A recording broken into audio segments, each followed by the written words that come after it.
Now we would like to share with you an outline of our two institutions' pedagogic approaches to Holocaust education. We'll be hearing once again from Shulamit Imbar, Pedagogic Director of the International School for Holocaust Studies at Yad Vashem, and then we will hear from Paul Sammons, Programme Director at UCL Centre for Holocaust Education. You will notice areas of commonality as well as some differences of thinking too. Ultimately, I hope you can see how the two institutions essentially share common principles about what is important in Holocaust education. First of all, I think we have to distinguish between the historian and an educator, because we're talking about the educational philosophy. The historian talks about the past. The educator has to give the past a meaning. What is the meaning of the event for my students 70 years later? And I will begin to say what, in my opinion, doesn't have a meaning. Big numbers don't have a meaning. Piles of bodies, which people used to show or like to show as the shock treatment, I think also doesn't have a meaning.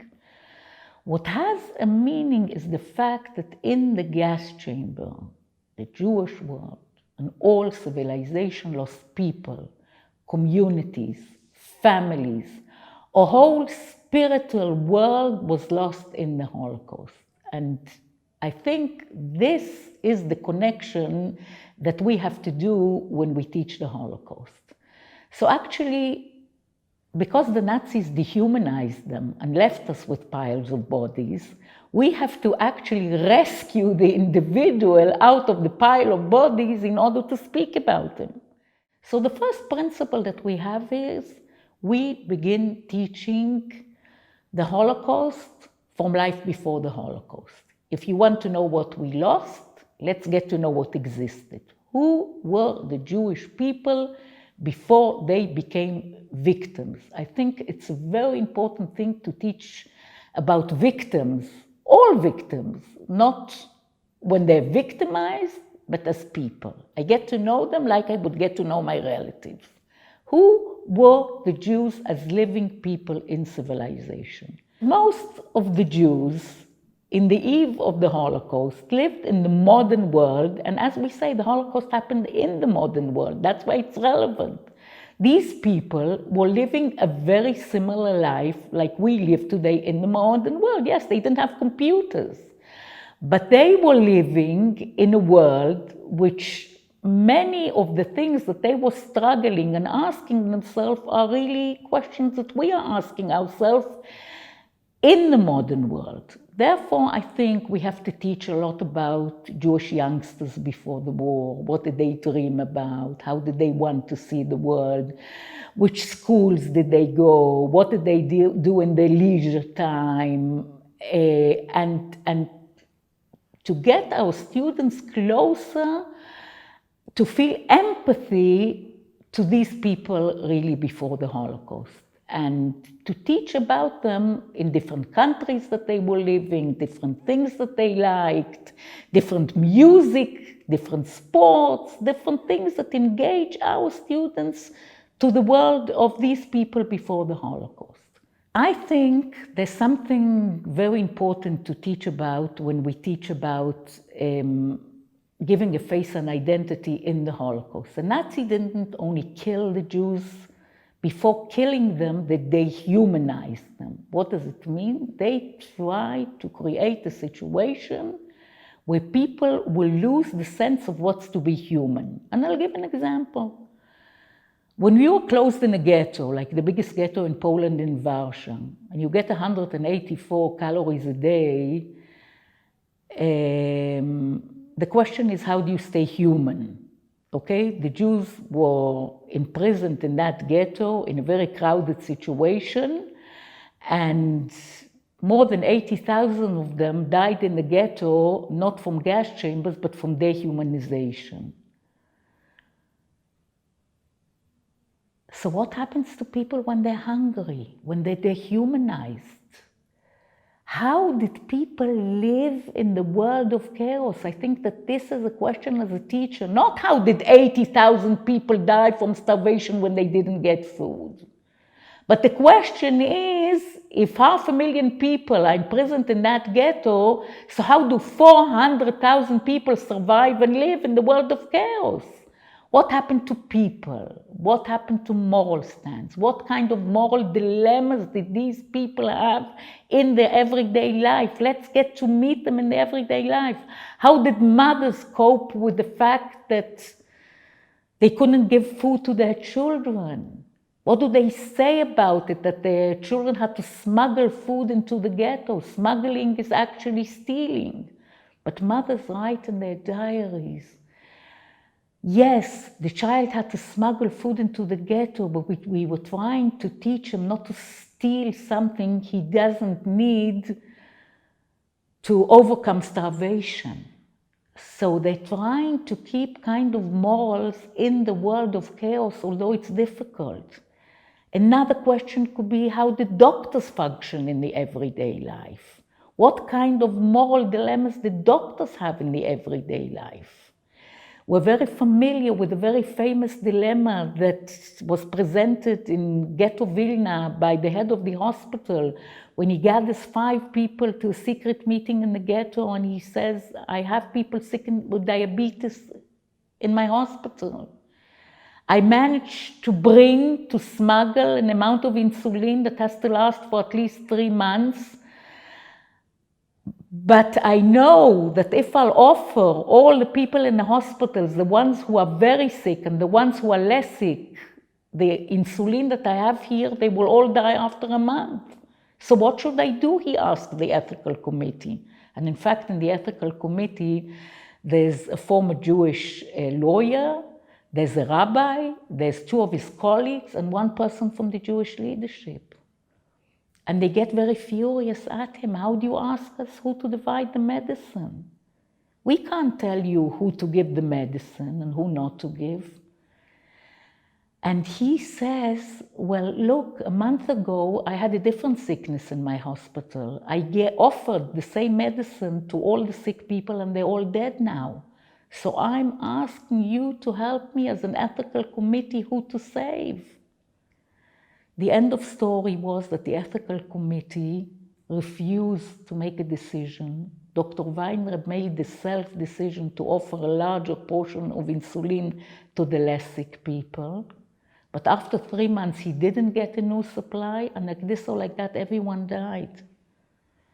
So 2 things we learned from this moral dilemma. A, and I want to be very clear because I think it's an educational principle. We teach moral dilemmas in the Holocaust for empathy, not for judgment. Teachers like to role play with dilemmas from the Holocaust, but I'm asking you very clearly and look in my eye, can you answer the question, what would you have done if you were Dr. Weinreb? Or can your students answer this question? They can't. So why do I present them that dilemma? I present them that dilemma because I want them to know that in the world of chaos, people ask moral questions. If you have a moral question, you still want to choose. If you have a moral question, you still have an eye. The Nazis didn't manage to destroy your ability to make choices. I'm going to make it difficult. You have to make choices in the world of choiceless choices, but you still want to make a choice. And the fact that you want to make a choice and the fact that Dr. Weinreb gathered an ethical meeting, this is what I want my students to know about. And this moral dilemma teaches us another thing that I think is very important for teachers. And it's difficult for students, that whatever the Jews chose or didn't choose in the Holocaust, usually the end was death. Why is it difficult for students? It's difficult for students because I call it the elephant in the room when we teach Holocaust. Many people, students, teachers, are asking themselves, couldn't the Jews do more to survive? Why are they asking this question? You know why?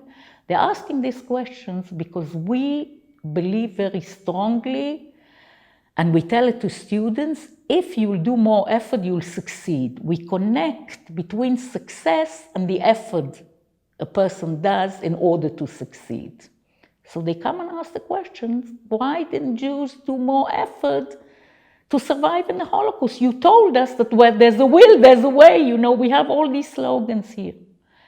That's why we have to explain to students that the Jews in the Holocaust were not killed because what they did, they were killed because who they were.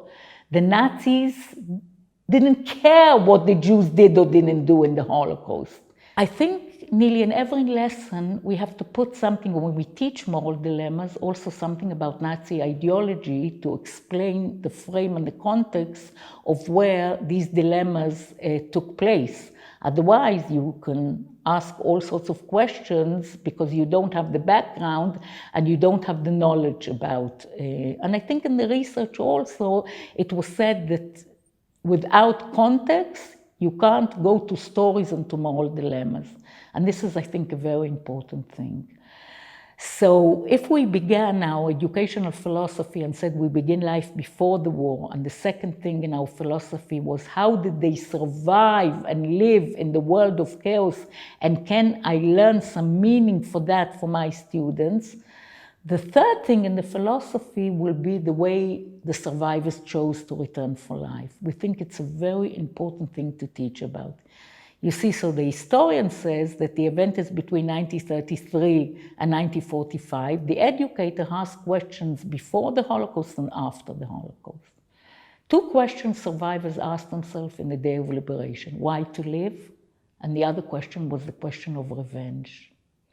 Why to live? Most of the survivors said very clearly, we want to live to find the world that we lost before the Holocaust.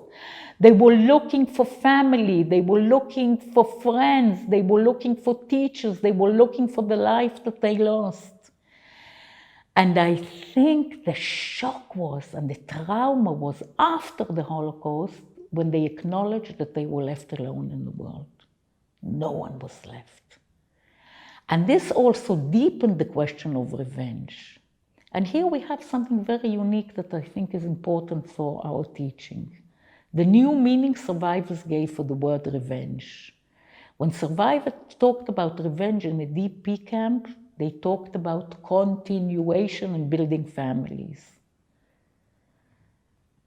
Survivors got married, survivors brought children to the world, not 20 years after the Holocaust, but from 1946 to 1948, 2,500 babies were born in the displaced camp Bergen-Belsen.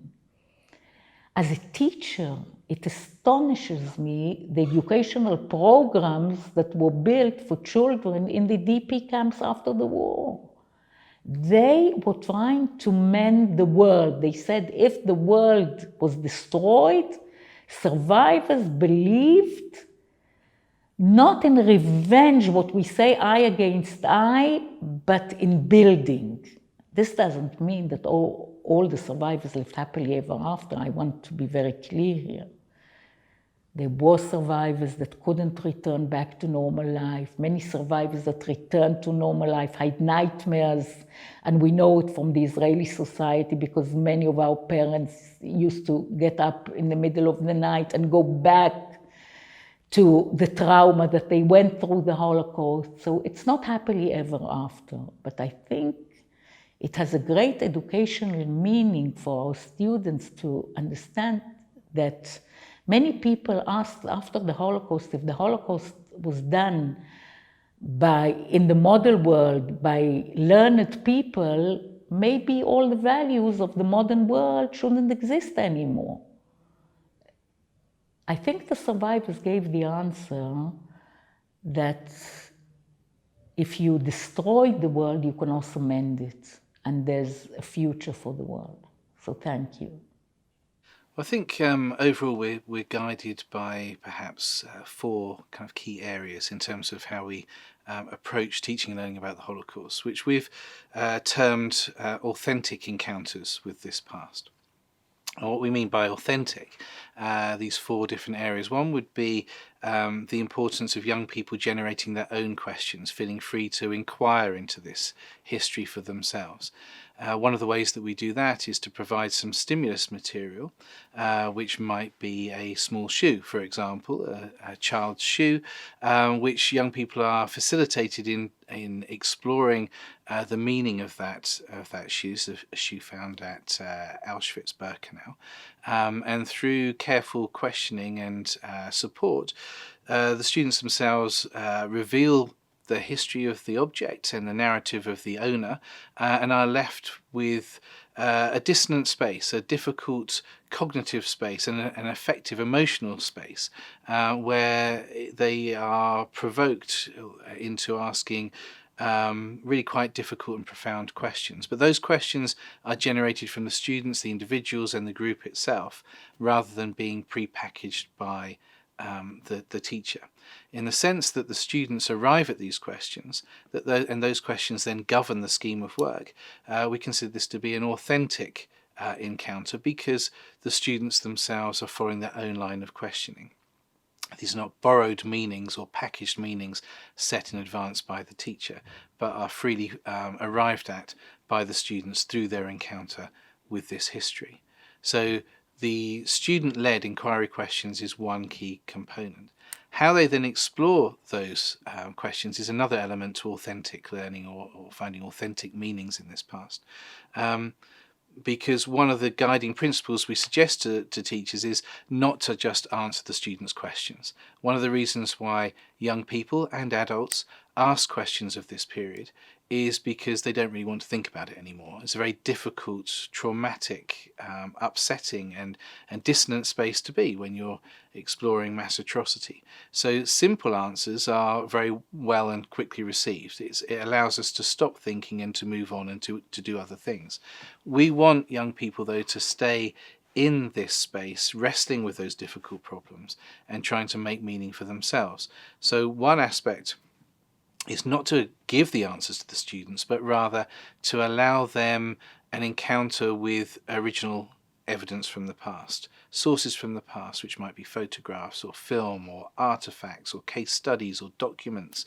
Could be visiting sites of the Holocaust, study visits abroad. In each of these cases, we open up possibilities for them to explore further the answers to the questions that they themselves had, and to develop along that journey some of the critical thinking skills that are needed to interpret this past. That's a third element, the idea of independent thinking, that young people are free to come to their own conclusions, to make their own meanings. Again, not borrowed meanings from the students, from the teachers, but their own meanings that are arrived at from a deep inquiry into this history. Those answers that they come up with, those meanings that they come up with, may differ one to another in the same student group, and they may of course differ from the teacher's own thinking on this subject. But that freedom to explore is one of the things which is particularly powerful about a classroom situation, I think, if a teacher is able to generate that kind of a space. It's important, though, to realise that what we don't mean by independent thinking is that all opinions are equally valid, all interpretations are equally valid, any opinion goes. The final dimension of this pedagogical approach is an understanding of the importance of evidence in coming to our conclusions, and a disciplinary critical mindset. So the opinions and the ideas and the interpretations that students produce are only valid if they are supported by the evidence itself, and if the evidence will bear that kind of conclusion. So we can disagree on all sorts of issues, whether that's why and how the Holocaust happened, or the responses of the victims, or why didn't bystanders do more to help and to rescue and to save their neighbours. These are all matters for reasonable debates, and we can come to very different kinds of conclusions and interpretations, and different meanings out of this, different meanings for our own lives also. But what the evidence won't bear is the distortions of the deniers and the so-called revisionists, for example. And one of the key things we're trying to cultivate in our students is a respect for a desire for truth and a respect for evidence and an understanding of criticality and how evidence can be used fairly, not to omit the things that don't agree with our own particular view, not to willfully leave out certain things that don't say what we want them to say, but rather to struggle with the dissonance again that we find when our own ideas are confronted by the historical reality.